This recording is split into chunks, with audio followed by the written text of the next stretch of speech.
Hello, everybody. Good evening and welcome to the United Stand. I'm joined by Love Island Lewandowski. Here he is. How you doing, pal?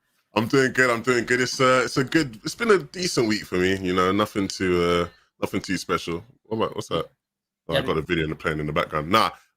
It's been a good week. Don't call me Love Island. People are actually going to attach to that now. Like, they're going to just call me Lemon Island and all that in the chat. It just works. Love Island, Lewandowski. I'm sure there's a hell of a lot more. We've got lots to talk about tonight. We're going to be talking about 60 million gamble for Solskjaer around Paul Pogba. We talk about Sancho, a bit about the midfield, players leaving, around the centre-backs. Quite a lot to discuss there. Lindelof's been talking as well. Also a little bit about Neguez, Trippier, Erling Haaland, Declan Rice. Lots to get into tonight. So I need Levin to bounce off, but I've only got him for 54 minutes before Love Island starts. So we've got to get into it quick. We're going to start off talking about Paul Pogba. Now, the title of this, we'll get straight into it. Sometimes I'm a little bit of a tease with what we're going to talk about, the main topic. We're going to fly straight into this. I was speaking to somebody this afternoon, and I thought, I'm nicking that for the show tonight. We were talking, and they said, you know what? Pogba's not going to leave in the next few weeks. He's not. Even if he wants to go to PSG, he's not going to go because he makes so much more money going to PSG next summer when they've got to pay him a fee. I was like, yeah, you're talking sense. And then they went, but I'm going to drop the bomb here, the Pog bomb here. I was like, go on then. There's nothing that surprises me. Well, listen to this. Manchester United, if they sell Paul Pogba now, he's probably worth about 60 million. On September the 1st, he's worth nothing because you can't sell him anymore. He's gone. His contract value is gone because he's, the next time you can sell him, he'll be worth next to nothing. So there's 60 million quid there. You got United fans saying, don't give him 400 grand a week. Don't give him 500 grand a week.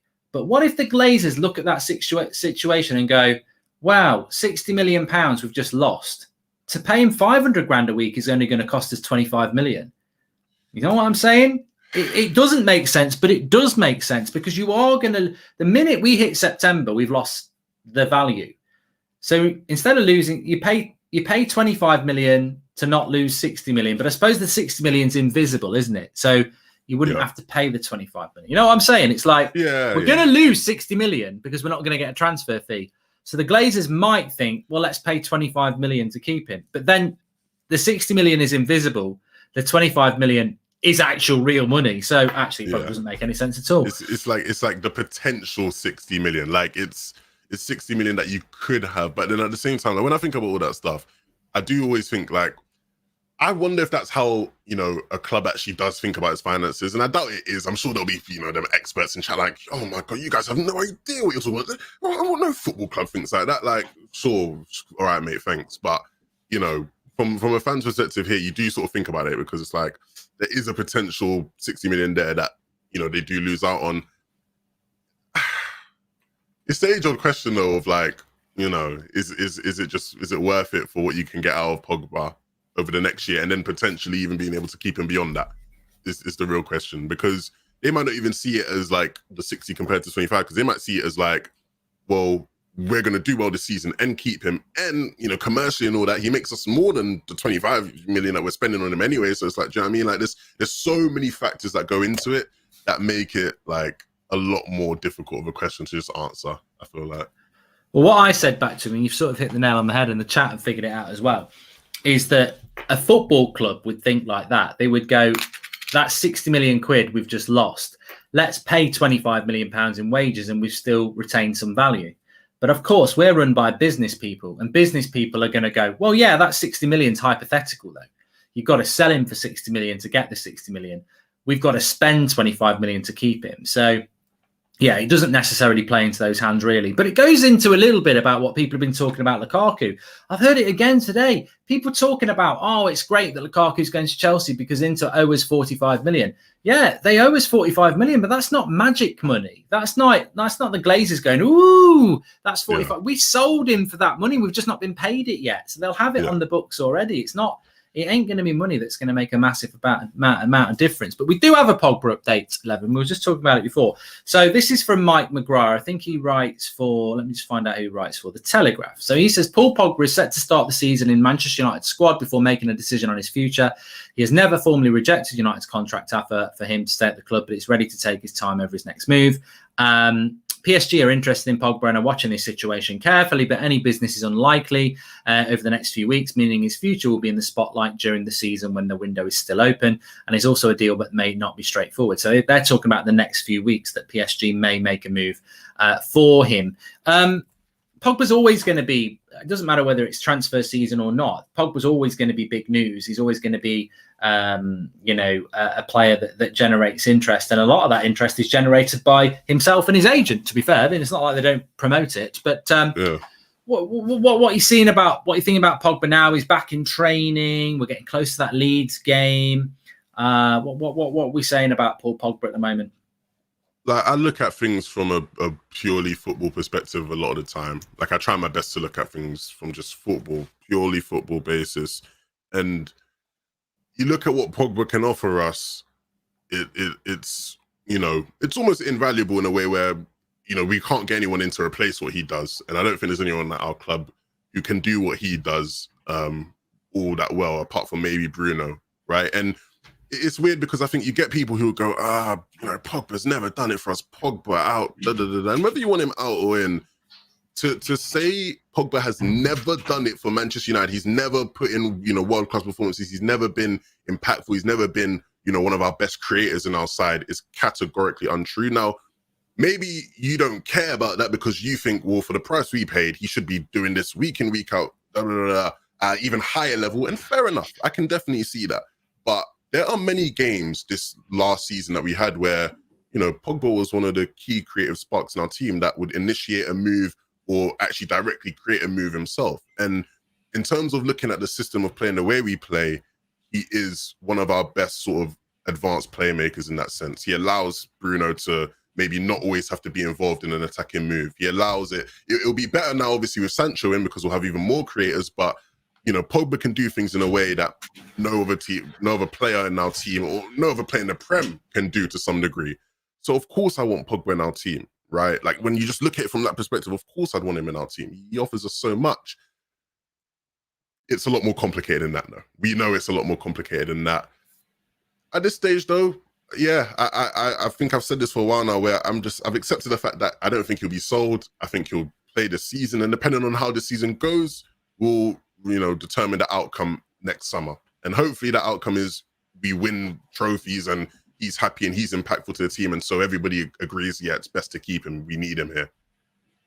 I think it's the worst case scenario, but it's the best case scenario. And that's totally hypocritical. But I didn't want him to run his contract down. I knew he would run his contract down, and I don't want him to leave. There isn't actually a scenario that makes any sense. And the reality is, I don't want him going to PSG in the next 3 weeks. I think that would throw us into absolute chaos. And I just don't think he'll do that himself. But I think he will be here next season. But the problem isn't solved. I think some fans think, oh, let's get to September the 1st and the Pogba situation's solved. It's only just beginning, actually. You think about Ozil and Alexis Sanchez in their final year at Arsenal, and it was relentless. And we're about to go through that. And we'll just have to wait and see what happens with that. Just on the midfield situation, because this is where Paul Pogba plays, the latest on the midfield situation, don't forget what Romano did say to Beth on Monday, if you want a bit of positivity. What he did say is that United have been in contact around Saul Niguez. They're interested. They've always been interested, but, it's not progressed. What I was told today is that in relation to Saul Niguez and Neves, again, there's no firm contract with agents. They're not talking with Manchester United in any real detail. So, it is an area that we need to improve on. I think you can make a good case for Saul Niguez. You can make a good case for Ruben Neves. You can make a good case for Basuma. But at the moment, United not focusing on that. In relation to the transfer window, 11, we've got Varane eventually, whenever he can be asked to fly over. We've got Sancho when he turns up for training. I'm joking. Obviously, they're very good signings. But the transfer window in general, if this is it, I mean, somebody said to me today they're pretty reliable. They said, I reckon that's it. I mean, you might get Trippier, but I reckon that's it. Is that it? Well, how does that make you feel? I don't want to say it's good or bad, but how does that make you feel if that's it? It's frustrating because regardless of what you think of the way we've operated in the transfer market in the past and what you think of the Glazers or whatnot, just purely looking at how they went about these two transfers in Sancho and Varane this summer, right? You know, and let's not forget the 2 years you spent trying to get Sancho, but just based off of this summer, happy. Only happy. No other reason to not be happy about the way they went about things. And so, you know, because we all know that missing piece is that, you know, midfielder, that holding midfielder. If they had just gone out and done that in the same sort of fashion in which they went out about Varane and Sancho, you know, you sit there and you just think to yourself, brilliant. And so to think that now that's it, it's like, there's so many analogies you could use for it. And, you know, of course, it's only the inappropriate ones that come to mind, but it's like, you know, we're so close to just getting that satisfaction, is what I'll say. You know, we're just on the verge of just being satisfied, and they just have to go and ruin it. Do you know what I mean? They just have to go and just, you know, let us down. And it's frustrating because, you know, of course, I'm still excited about the season. I'm still excited to see all of our players playing and Varane and Sancho in the system, but you know that they could have done more, and they've shown that they can be efficient. That's the biggest thing now. Moving forward, in the past, yeah, you could actually make the argument, Mark, that like, you know, they're just not efficient. They just don't know how to do business. Like, you know, they're just bad. But they have shown they know how to do good business. They've shown that this summer. So go and do it. Simple as that. It's a bit like, I think this in a, you know, Levin's getting the old sexy vibes on there. You know, he's got the voice going, bit of Barry White. He's going for those analogies. I'll keep it PG and say, for me, this transfer window is good. It's a starter. It's a main meal, but there ain't no dessert, and that's where we're at. I think I ain't going to be critical of Varane and Sancho. They're a very good starter. They're a very good dessert, main meal, but we got to get it's a 3-course meal, and we're a little bit, you know, I don't want to compliments to the chef. It's been very nice, but where's the dessert? And to be honest with you, Trippier ain't a dessert. Trippier's a bloody Solero. You know, I can buy that from the co-op. I want a proper dessert, and I want to hold a midfielder. And I think that, you know, there's plenty of time to do it, but, you know, answers on a postcard to whether we will do it or not. United are obsessed with selling players, but then don't seem to want to sell players, Levin. That's the issue. We've got to sell to buy, but we're not looking to sell. We know we can sell. We know there's plenty of players out there. Yeah, I don't really understand what the sort of roadblock is when it comes to getting players out the door. I'm not too sure what the problem is there. It's weird. Maybe we will see something crazy. Maybe we will be shocked. But, you know, when it comes to us getting players out the door, it does very much feel like the past. I see people in chat going like, what do you mean happy? What do you mean happy? You know, I'm talking, if you look at the Varane and Sancho signings in isolation and the way those, you know, were done, you know, we were doing business quicker than all of our competition in the Premier League at the very least, right? Teams are finally in the Premier starting to do things, but, you know, you look at those and yeah, you should be happy about it. If you're sitting there not happy about those, like, you know, maybe cheer up a bit. Obviously, I'm not saying be satisfied as a whole about everything, but just looking at those two signings in isolation, yeah, we signed 2 great players, you know, quite quickly. Obviously, it wasn't as quick as we would have wanted maybe, but signed 2 great players quite quickly, yeah. Obviously, now I'm not as happy because, you know, I wanted them to keep on that track, but, you know, that's what I'm talking about when I say happy.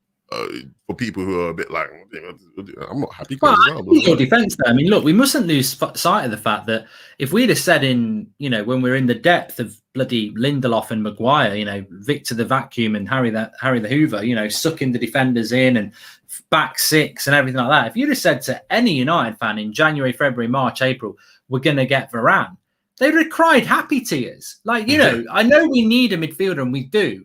But Sancho was a last summer signing. He's still a bloody brilliant signing, but it was last summer. But Varane, I mean, look, there's buying a centre-back and there's buying a centre-back. If we got Koundé or Pau Torres, good signings, but there's that element of, well, you know, are they going to succeed? Varane, you know, I absolutely agree. We need the dessert. We need the midfielder to complete the summer. But, you know, you can't be moody about the signing of especially Varane. He's just... That's a good main course. We had a great main course in Varane. You know what I mean? We had a great main course, and I think it's very easy, especially when you're not happy about, you know, the way things are going at United, and rightfully so. It's not been what we as fans expect. And you shouldn't lower your expectations because of that either. But, you know, at the end of the day, I'm not, you know, when I'm looking at how they went about the Varane signing, I'm not thinking, Lindelof. Like, I'm just like, yeah, we brought in Varane. I never thought we would have brought in Varane. You're right. You're so right about that, where it's like, we were looking at, is it going to be Pau Torres or Kinde? That was like always the decision, right? It's like, would you rather have Pau Torres or Kinde? And people would be like, oh, maybe Varane. Yeah, relax, man. We're not getting Varane. And we actually did. So, you know, still somewhat shocked. Like, I'm still just like eager to just see him in the shirt on the pitch next to Maguire. Like, I'm still very eager to actually see it. I think with Varane, it's a little bit, you know, people might. Well, no, actually, I'm going to stand by this. I think with the quality of player that we've got, Varane is like, obviously we did it with the centre back, but it'd be like doing it with the striker, right?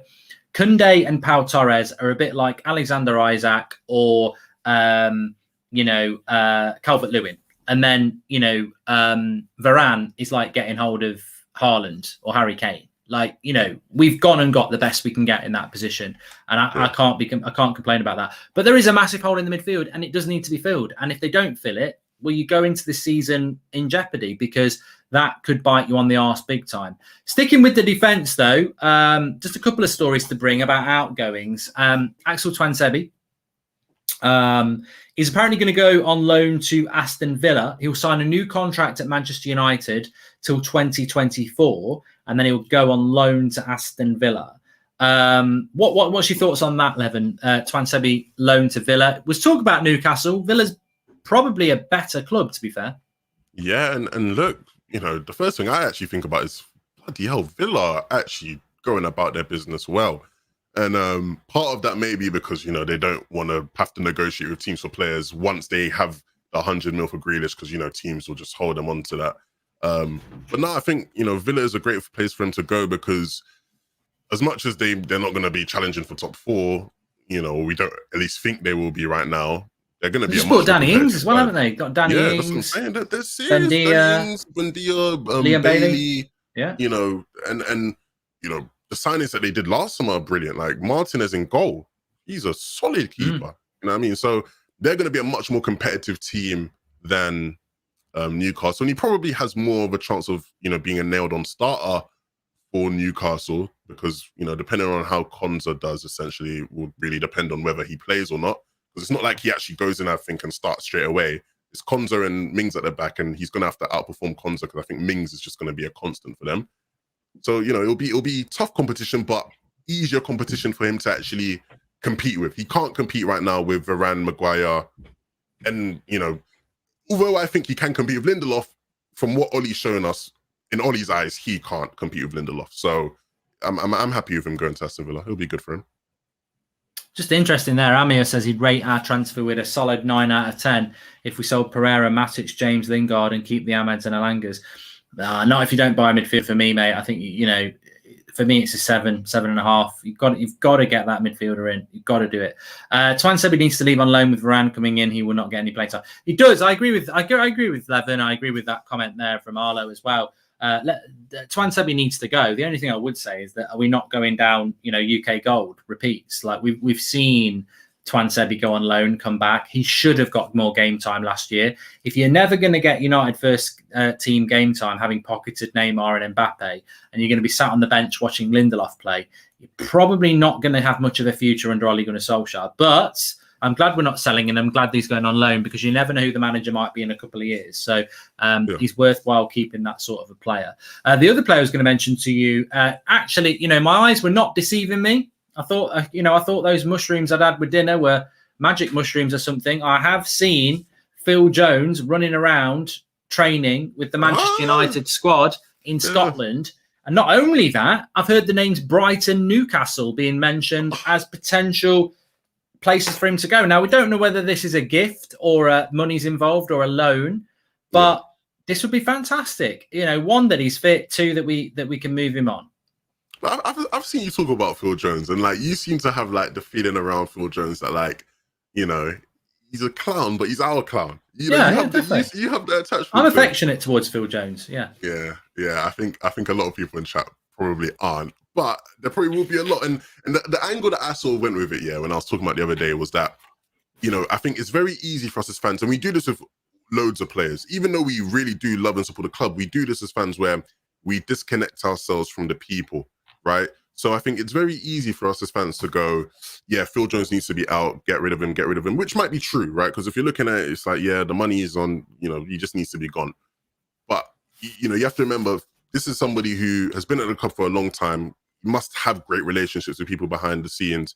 You know, he's had probably the 2 worst years of his life going through like serious injuries, right? Like, that's why I was saying, like, as much as I might not agree with it, as much as you might not agree with it, I can very much see a possibility where the club are like, yeah, let's take care of Phil. You know, he feels a nice lad. Like, he's been struggling, right? It's the same thing you could say even with Lingard, right? Where, and I think what I will say is it's very much different to me than from like, let's take care of Mata because we just like Mata, than with Phil, because it's like he's actually has gone through these serious injuries. He's probably not been, you know, he's probably not had the best time. Do you know what I mean? It's very hard as an athlete to struggle with injuries. Many athletes will tell you that. So I can see a world where they're like, yeah, let's take care of Phil. The problem is once you do that with Phil, then it's like, oh, let's take care of Matic. Then let's take care of Mata. Then, you know, then you get a flipping retirement home and you're never letting anybody go, which is the problem, which I can understand. But I hope he is. I mean, like, I don't want to see him anywhere near the United starting lineup if we're going to be in a title race, because that won't end well. But I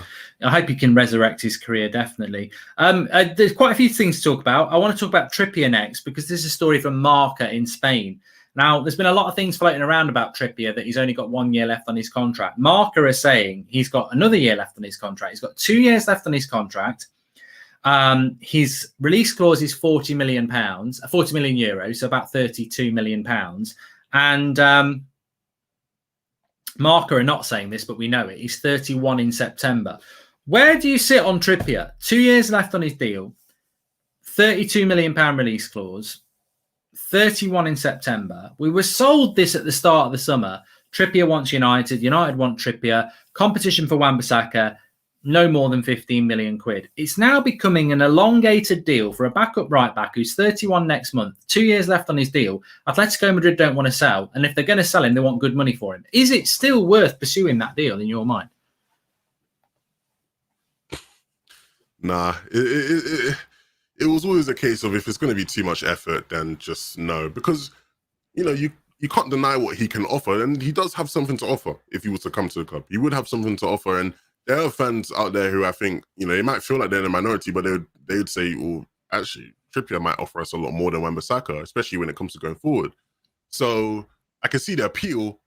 It's just, I don't want to hear that my club is haggling for a 31-year-old Kieran Trippier. I don't want to hear that. I don't want to hear that my club is spending, you know, more than 25 million or something for a 31-year-old Kieran Trippier. I don't want to hear that. So I'd rather just not deal with that. I'm not really for it anymore. It's not that I'm not for the player. I'm just not for the way this deal's working out. Yeah, I mean, I think that this deal sounds like the deal we were sold sounds like the deal we'd get next year. 1 year left on his contract, 15 million quid max. You know, maybe United thought they were going to get a good deal out of Atletico Madrid. Well, clearly not. Get out. You know, unlucky Kieran, unlucky United. But yeah. I'm not in for spending all of August chasing a backup right back when I'm team Wan-Bissaka anyway, and we need a midfielder. I mean, just back off, get away. But I suppose the interesting thing is people are concerned about Wan-Bissaka. I'm not concerned about Wan-Bissaka as much as I was last year, because I think Varane and Sancho are going to make his job a lot easier. But you do need a backup. I think everyone establishes that it's not Brandon Williams. He needs to go on loan. Delot looking to go. I mean, is Delot... Where do you sit on Delot? Because he's a divisive player. If you don't get Trippier, you've sort of got to try and get Delot to stay. Is that worth it? Yeah, and I think Delot, it's probably worth taking a punt on Delot. The problem is that it's very hard to compare to Trippier, because I think with Trippier as a backup, pardon me, you know what you're getting. Like, I very much have a great understanding of what I'm getting if it's Trippier, whereas I can't sit here and act like I have a great understanding of what I'm getting and why it's maybe better than what we get from Wan-Bissaka. Do you know what I mean? Maybe you know, you're familiar with what you're getting. Maybe you do that like Delot. Fair enough. I'm just not so certain that what we're getting is significantly better than in certain areas than Wan-Bissaka. I'm fine with Delot though, because I think he's someone who people forget that he's still quite a young player. He's still got room to grow. He's not bad. I don't watch Delot and think, yeah, he's bad. He's not good enough. I just question whether it's what kind of a challenge is it for Wan-Bissaka? Because I think with Trippier, you bring Trippier in, as much as Wan-Bissaka still remains the number one, there is actual competition there, you know, because this is someone who got picked over Wan-Bissaka for the England team. So there's real competition here. Whereas with Delot, there's no competition. Wan-Bissaka's the number one to me, and the low is like avidly fighting for a chance to shine. And we've seen with Ollie, players in that position don't necessarily get a good enough chance to do that. So it's very interesting with the right back situation, because I think with Trippier, he comes in and would probably be many people's, and in his own mind, first choice. And then what you're going to do with a backup right back, it doesn't make much sense to me. But I would like to see Delot given a chance. I don't know whether Delot himself wants a chance at Manchester United. I don't know whether he wants to go to AC Milan. Yeah, I think he does want to leave, and I think that in itself presents a problem. And look, I think this summer I think this final few weeks of the transfer window could be really great. I think we could get a midfielder in. The season starts; it could be very exciting. On the other hand, I think it could be quite frustrating, whereby we don't get a midfielder in. We spend a lot of time buying Trippier, and then we drop ourselves into this situation I don't like. Everyone talks about Shaw and Telles being a great thing. It wasn't a great thing for Telles. Look at the goalkeeping situation. Two good people for one position is not necessarily a good situation. And Wan-Bissaka, for me, strikes me as a player 11 that's not consistent, maybe lacking a bit of confidence. I don't know that a player coming in to take his spot is the right sort of thing. Where do you sit on Wan-Bissaka? Because again, he's a divisive character himself. The problem with Wan-Bissaka, right, is that Wan-Bissaka doesn't pass the eye test, because Wan-Bissaka looks sometimes when you watch him, it looks very awkward. It doesn't look good. And just because he doesn't pass the eye test doesn't mean he's a bad player. It's just like, I think that's why he's so divisive, because people watch him sometimes and they go, I don't see it. Do you know what I mean? And then it's very fair if that's the case. The problem is that there is a player there. And like you said, I don't know if Wan-Bissaka sort of responds to a good backup option coming in the way Luke Shaw did, for example, right? You know, we as people are different. The way you react to something, Mark, is very different from the way I might react to it. And so in that same sense, you can't just do the same thing. You can't just try to replicate that, you know, that Luke Shaw and Telles effects on the right with Wan-Bissaka. It's a much more complex situation than that. I do like him though, and I think he'll improve this season. I think he's set up a lot better to perform well with Varane on his side, with Sancho in front of him. I think he's set up really well to do well. And I think this season is where, if after this season, things don't maybe look as good, that's where I'm thinking, yeah, let's bring in that backup who's actually going to proper complete with him. But I'm not there yet with him. I do believe in him, and I think he'll have a much better season. Yeah, I agree. I don't think he's the complete article at all yet. I think he's, he's definitely a work in progress. I said this about Luke Shaw 2 years ago. There's quality there, and I expect him to follow the same path if Ollie allows him to play the same path. Just a bit of general news this bit before we talk about Grealish and Haaland and a couple of other things. Declan Rice, this is coming from, I think it was the Telegraph as well. He's not going to force a move out of West Ham. As we know, West Ham want silly money. They want 80 million. But Declan Rice, who is very interested in a move and will not sign a new contract at West Ham, is not going to be the person who forces a move. To me, Levin, that's the guy who realises no one's going to pay 80 million. Because people force a move when they know. I mean, look at what Harry Kane's doing. He obviously knows. It's not just Man City saying, Harry, we'd like you. It's like, Harry, we do want you, and we will pay a good price for you. But Spurs want a silly price for you. Don't worry about this. Leave it to me. I'll go and strike, and we'll get that price down. With Rice, obviously no one's offering up the money. Yeah, and it's weird because it's like, I've actually seen over today, like a bunch of Aston Villa fans going, yo, at Leeds fans, at West Ham fans, the big six are coming for Calvin Phillips. They're coming for Rice soon. It's like, look, you know, as much as Rice is great, the big six ain't coming for Rice. He's way too expensive. You know what I mean? He's way too expensive. And there's no one that's going to be coughing up that money for him. The problem is that, you know, you can definitely see a player there. I think Rice has started to divide people, because people look at Rice, they go, so how much would Rice cost? 80 million. They go, 80 million? These are overrated, do you know what I mean? And once again, it's the age-old, you know, you can't look at these British players and just judge them straight off of that, because they don't control that. You know, players who rep England or whatever, because I know someone in the chat will go, he's actually Irish. Okay, English players, right? They can't control the prices that are put on top of their head. It's like the Ben White thing, you know? Ben White, the transfer is being scrutinized because of the price, not the player. Ben White shouldn't be scrutinized as a player. He's a great player with great potential. Well, Harry Maguire, isn't it? Do you know what I mean? Same thing with Harry Maguire. The same thing with John Stones back when, you know, Man City signed him for 50 mil from Everton. I didn't think it was worth 50 mil. I did think he was a good centre-back. Rice, I think he's a good midfielder. He's not worth the price tag people are attaching to him, and so people always will scrutinize him for that. But that's not his fault. Yeah, if the price ain't gonna come down, I'm not interested in Rice. That's where I stand on it. If the price ain't coming down significantly, I ain't interested in Rice. As much as I think there's potential there for him to be really good and fit into our system well and have a long future at United, I'm not trying to pay stupid money for Rice. Well, it's really interesting because I think with Declan Rice, if West Ham want 80 million, we know Grealish is about to go for 100 million. You just can't. Can't do that deal without making yourself look an absolute mug. What would you pay for him? Declan Rice for me is probably about 60 is a fair price. But West Ham won't see that. What would you pay for him? I think I'd pay 50 mil for him. And maybe I'm like undervaluing him in that sense, but he's worth more than Ben White. He's definitely worth more than Ben White. Yeah, he's gone all the way to the Euros final and then again, right? That's why I said, like, how much would I pay for him? Because I wouldn't pay 50 mil for Ben White, right? No, so, I wouldn't pay. Yeah, 35 is probably 30 for Ben White. I think is a fair price. It's amazing though. 35, yeah. It's amazing these players are going for this in a COVID market. We've had, as fans, we've had our eyes well and truly covered up, haven't we? Oh, COVID, no fans in the ground, we can't afford it, and then Arsenal going to spend 50 million on Ben White. Yeah, and Arsenal have got no money. You said, but COVID, challenging market. Yeah, I don't know whether we've had our, are these clubs just sat on masses of money that they don't really want to spend or what? I don't know. I don't know how they're paying that.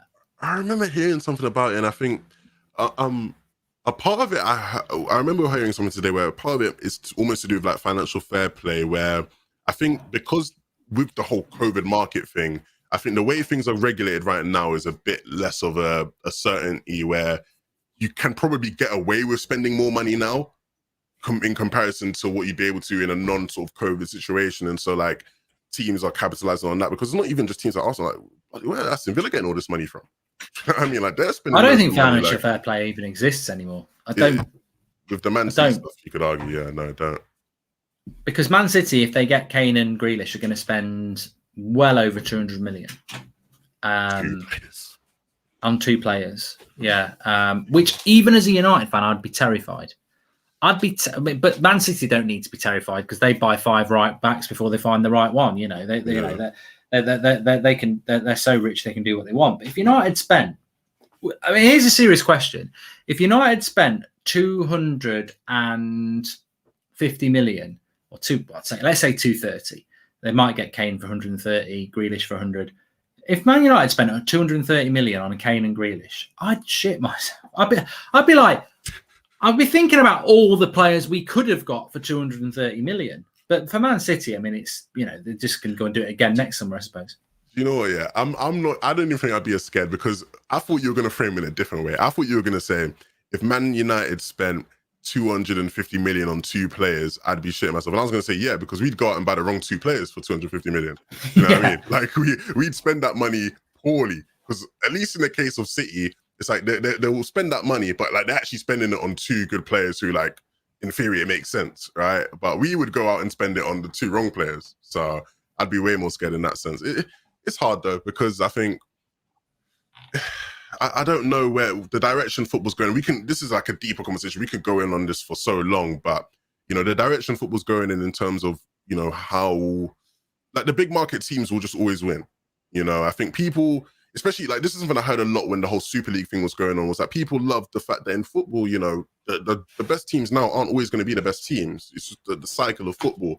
But with the way things have started to change now, you're moving away from that anyway with the current structures, because these teams with a lot of money are just going to continue to just do this, right? And it becomes harder and harder for teams to actually get involved. And, you end up in situations like last season with Inter, where Inter invest so much money to be able to compete and actually finally stop Juventus from winning titles in the Serie A.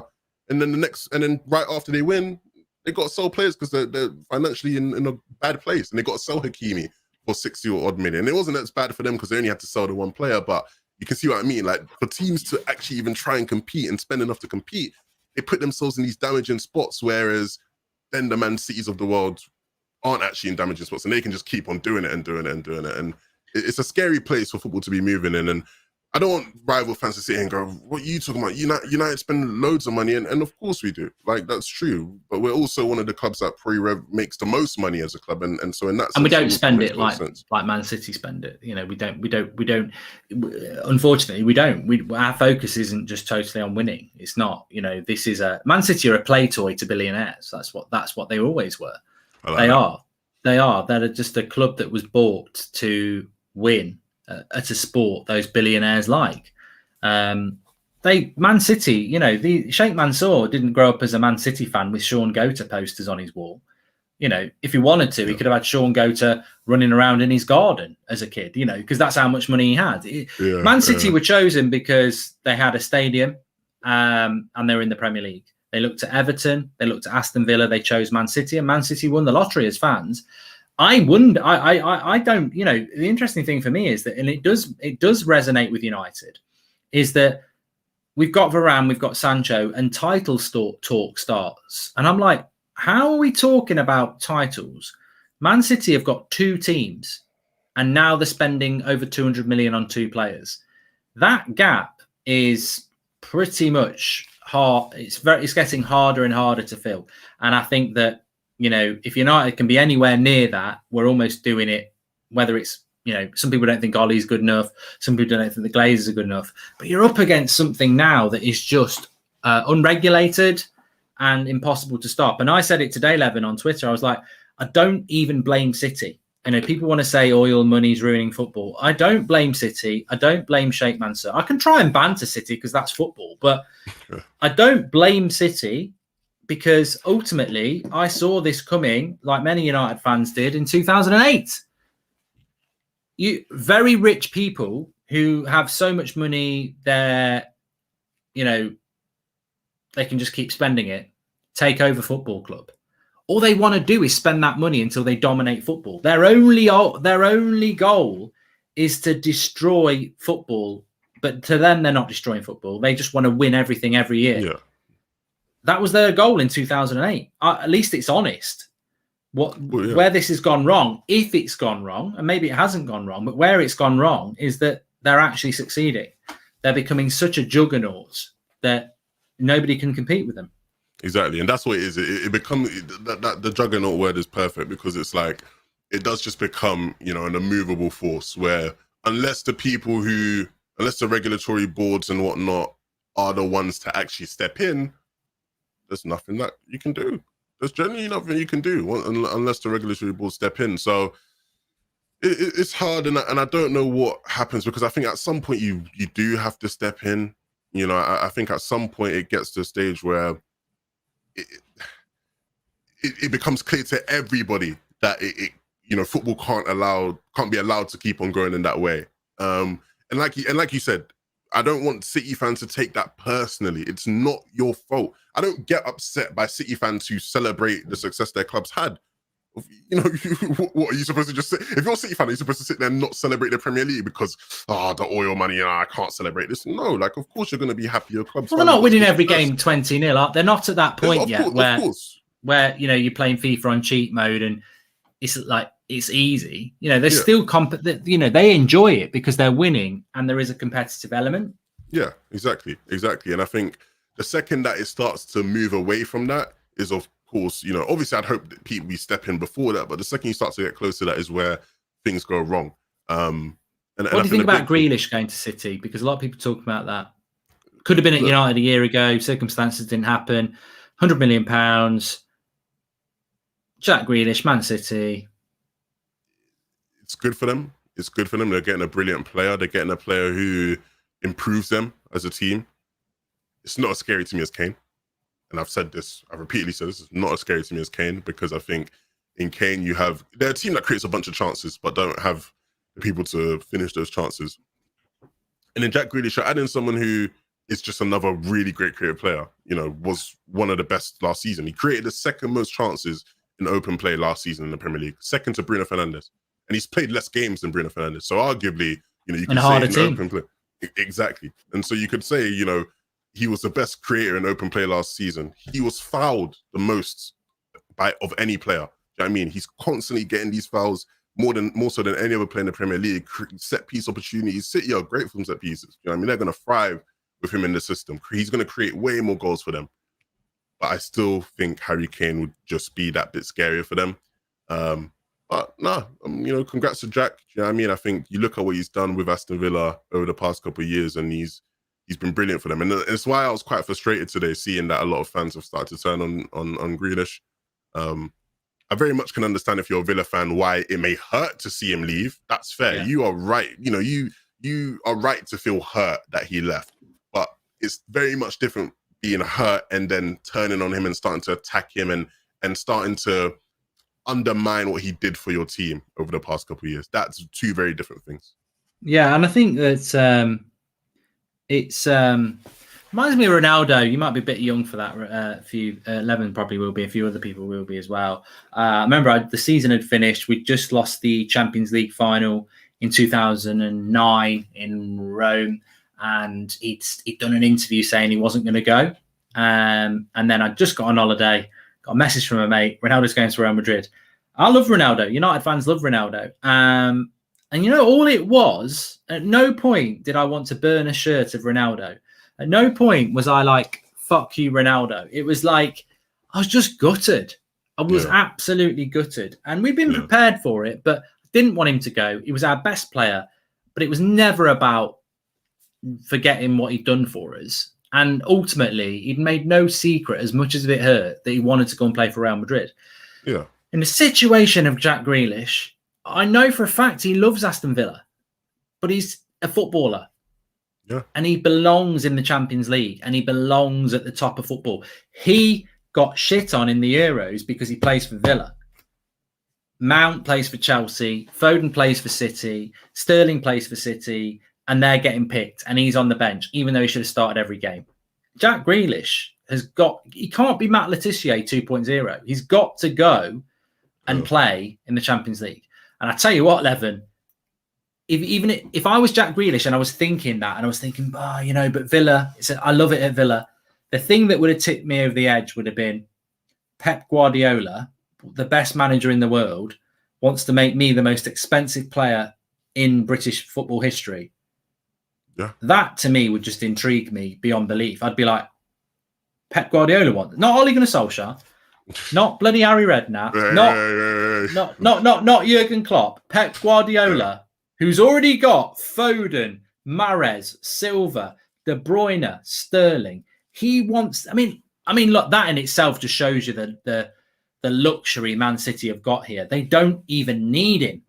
They've got brilliant players, and they want to make him that. I mean, I can't knock Grealish for going to Man City. I think he would love to have come to United, by the way. You know, I think he would have been very interested if we'd matched, and we can't. If we matched if we matched Man City, not convinced Grealish wouldn't come to United. I think he was very, very, very much wanting to come to United a year ago, but circumstances didn't happen. Yeah, and you know, it's a hard dilemma. I think Grealish would have been looking at all the Harry Kane stuff and thinking, please, Harry, keep it going so that they just go for you. So I'm not putting that dilemma. Because I think he genuinely would have, you know, struggled to make that decision, right? Because, you know, you decide between your boyhood club, you know, a club that you love very much, and a club you've put, you know, you've given your all to, and ultimately a club who actually is moving in the right direction, right? Maybe not at the right pace for your career, but definitely is moving in the right direction, and you can be the one to lead them back to glory. But like you said, you know, if it's a scale, the best team in the country, they just won the Premier League. They have a squad filled of infinite talent, the best manager in the world, and it's not even just like they want you and they want to sign you, and it's another. They want to make you, you know, the most expensive transfer, you know, for their club and for an English player in the history of the Premier League. Like, that is just insane. That's a great point as well. That's what I was trying to say in a bad way, because I remember Ross Barkley going from Everton to Chelsea, and you think, well, that's a good signing, but will he get picked? Yeah. Like, this is different. This is like world, you know, British transfer record. You know, there's something about Grealish that, I mean, I'm quite surprised. I'm quite surprised, actually. You know, in a way, I'm excited about the fact that, you know, Pep Guardiola wants Jack Grealish, because if he what's he going to do with him? But of course, that's going to be detrimental to Manchester United. And the same way with Harry Kane. I mean, Pep Guardiola, again, going for another English player. It just shows you how English football is moving on.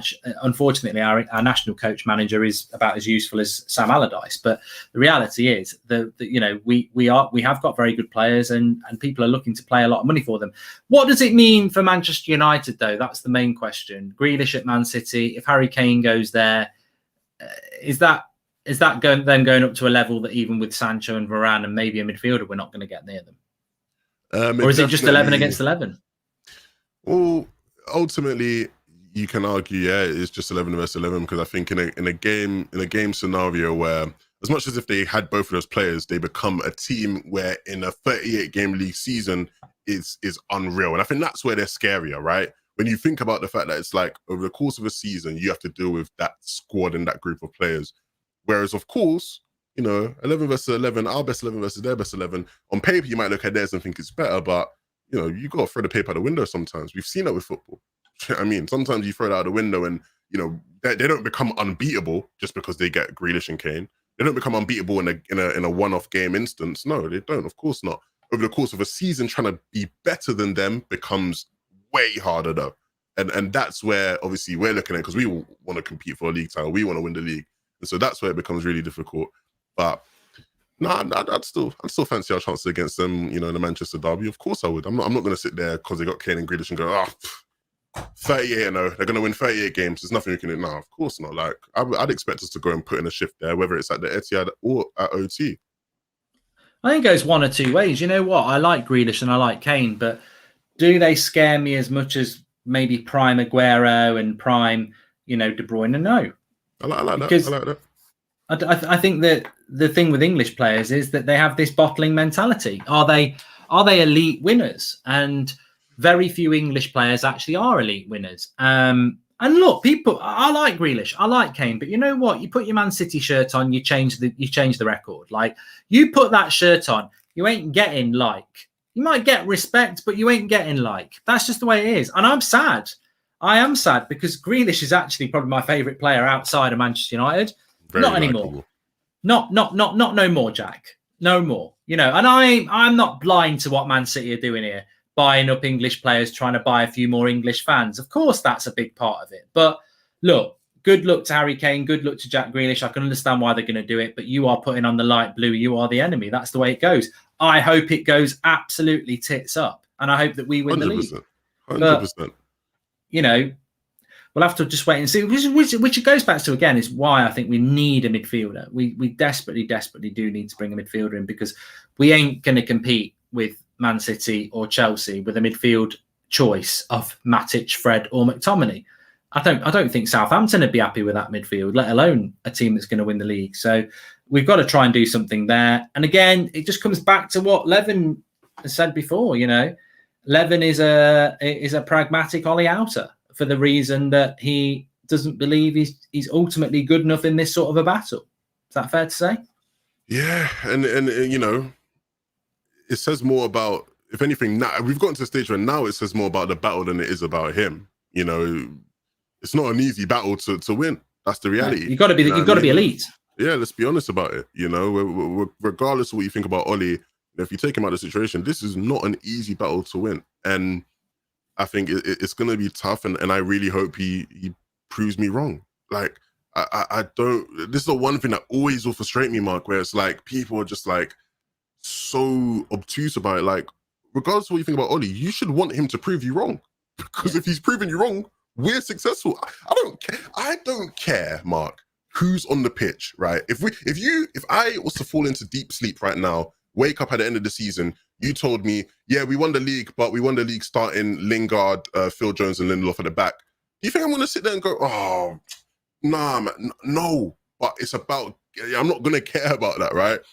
I just want us to be successful. However we do that, I have my ideas and my opinions on how I think we can do that. And, that's why we will say as a fan base, okay, he should be out, he should be in, because collectively we sort of agree, this player's better than this player and that, and this tactic's better than that tactic. But at the end of the day, it's up to Ollie to get the results. Do you know what I mean? And if he can get the results, then I'll put my hands up and say, he proved me wrong. I do not have any shame in saying that. It's just going to be about doing that over the course of the season, and it won't be easy, but he can do it. I think we've almost transcended the Ollie in, Ollie out argument anyway, because you've hit on a good point there. I think what Man City are doing with Pep anyway, regardless of the players they're going to bring in, and Chelsea will bring players in. I mean, look, Lukaku, we're talking about Grealish. Chelsea are a very good team. Chelsea beat Man City 3 times in a row. In that Champions League final, I was like, they've already beat them twice in the recent weeks. They can't do it 3 times because they're so similar. Yeah. And they did it. And now they're going to add Lukaku in. And we got rid of Lukaku for right reasons, but he might be the final piece of the puzzle for Chelsea. He might improve them, and they might buy a couple of more players. I said it after the Champions League final. The real battle here is the new rivalry, Chelsea-Man City. That's what's going to happen. But you're right, Levin. It's like, I think everyone, I'm an Ollie doubter, but I'm Ollie in. You're an Ollie outer, but it's not a toxic thing. Everyone in the chat will have their own opinions as well. Bars there, you're rhyming there for a little bit. I know. I thought I was going to do one. Yeah. But it's like, it's almost like it transcends Ollie. It doesn't, because he's the manager and he has to be held accountable whether it goes well or whether it goes bad. But the battle ahead against Pep and Tuchel and the resources of Chelsea and Man City would be a ridiculously hard battle, whether you've got Ollie in charge, Conte in charge, some sort of clone of Pep and Klopp in charge. Like it's a very difficult job anyway, which almost, if you're an Ollie outer, makes your argument better, because it's like, well, it doesn't matter whether Ollie's doing a good job or not. That's not enough anymore. Look at what we're competing against. You can't just be somebody with potential to win this battle. You've got to be better than Pep and Klopp, because not only are they good managers, they've got and Tuchel, they've got amazing squads as well. It's a ridiculously hard job. Yeah, and I think we're getting right to the good bit, because that is, it's like you're only as good as your competition, and that's what people are judging Ollie off of, right? Because you can look in isolation at certain things and go, Ollie's done this good, he's improved this, blah blah blah, but that doesn't matter if we're not at the level of our competition, and that's what he'll be judged on, essentially. Yeah, and so that's what he's got to get to. And if Klopp, Tuchel, and Pep go off on some mad win every game. And look, we saw it. Was it 2 years ago when Liverpool and Man City basically won every game from February? Yeah. If Liverpool, Chelsea, Man City do that for a season and they're all 3 of them touching 100 points, United are in 4th place with 72, that could be a really good season, but people will be like, he's got to go. Because that's the level and he's miles off. Yeah, and when you put it like that, I really hope that just doesn't happen, right? Because I like... I like when there's a bit more parity in the league, right? Because it makes it more enjoyable to watch. Like, we all remember that season when Liverpool and Man City ran away with it. It sort of becomes a bit boring. Even when, even the lockdown season, right? When Liverpool sort of ran away with it, it was like, obviously, maybe we're just a bit salty as United fans, so we always are going to just try downplay it anyway. But, I had friends from other teams who are like, the league's a bit boring. Like, we want it to be a battle. You know what I mean? And that it has the potential to be that. It has the potential to be a 4-way battle with the current top 4. But, you can very easily see those 3, Liverpool, maybe a bit less Liverpool, but, with Chelsea and Man City especially, just sort of, taking the charge on things. And, I don't know how it'll go. I don't know how it'll go between those guys, because if they do get these players, because at the end of the day, they still don't officially have Grealish. It looks like that deal will be done, but they don't officially have Grealish. We don't know what's going to happen with Kane.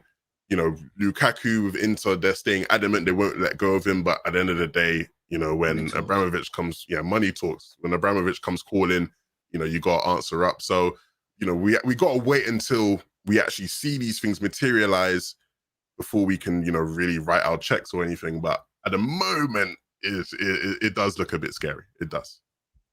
I like that comment from Dougie. He says the standards is high. The question is, can Ollie meet those standards? I don't know whether Ollie knows this. Hopefully he does. This season isn't about Kadeki last minute Rashford deflection 1-0 win at home to Wolves.